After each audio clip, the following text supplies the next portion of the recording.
Hello teacher, my name is Jasmine Romero and this is my video about the Total Physical Response Teaching Method.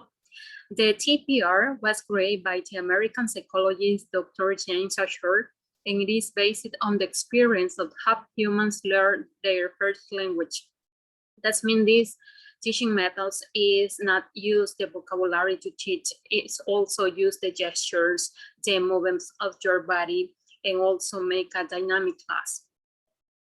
They demonstrate and instruct, and the child responds in kind. No one demands or requires very small children to speak up, or only to listen and understand, which is to say to comprehend. So when we say a mimic, students can understand what we are transmitting to them.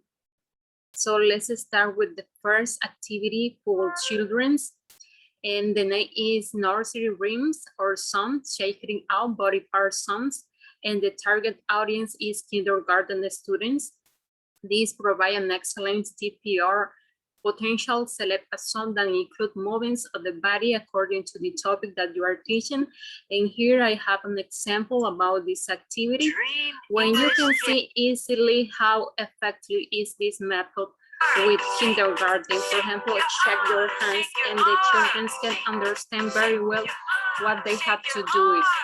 And the instructions are so easy because the children can listen the song and sing and imitate the movements with the teacher. Okay, let's continue with the second activity.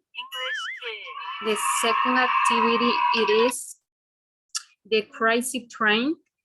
It is for kindergarten students. This provides an excellent TPR potential. Is ideal for primary and kindergarten kids. The Crazy Train is a choo-choo train with add fun. And the instruction is line up the kids to form a human choo-choo trains. So as teacher, we're going to form a train with the guys in the classroom.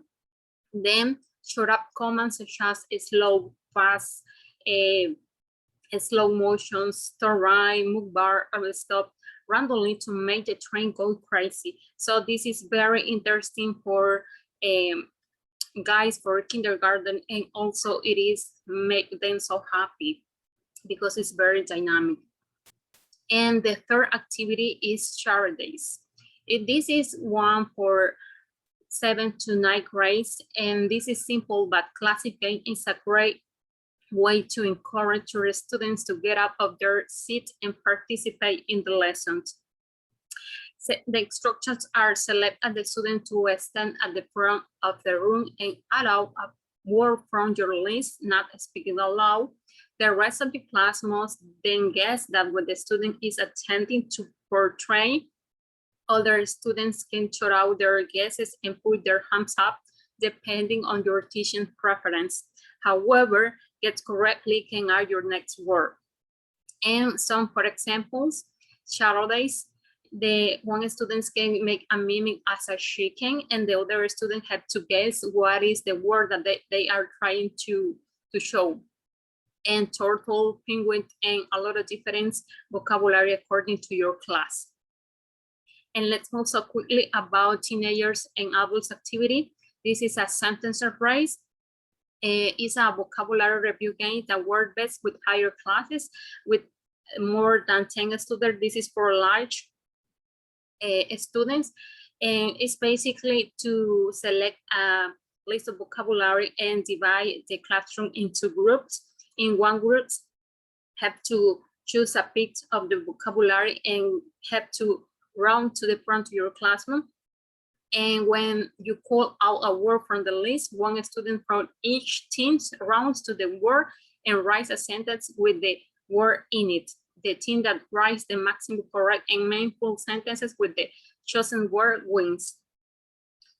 And the second activity is jumping the lines. It's basically make another 2 groups into the classroom and make a line.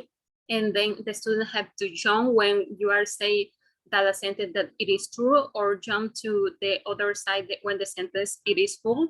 This is very practical for teenagers and adults because they are maybe some very shy to express their their feelings or their emotions or make a mimic, etc.